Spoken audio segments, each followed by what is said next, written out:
naobserbahan ko yung sarili ko kasi dati talaga ayaw ko na ng malalaking cellphone, kaya ngayon luma pa rin yung cellphone na ginagamit ko, pero sakto lang yung sukat niya para sa akin.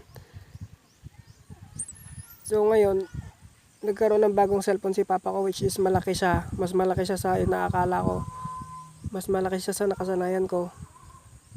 Kaya pero yung technology niya kasi mas makabago, kaya feeling ko nagugustuhan ko na naman. Kaya parang kinokontra ko yung gusto ko subconsciously, parang kinokontra ko yung ayaw kong mangyari, na parang nagugustuhan ko na yung cellphone na malaki, which is nakakatakot. Kaya minsan sumasakit yung ulo ko, nahihilo ako kasi subconsciously kinokontra ko yung sarili ko, na kasi nga ayoko talaga ng malaking cellphone, pero dahil sa technology na makabago parang nagugustuhan ko na siya.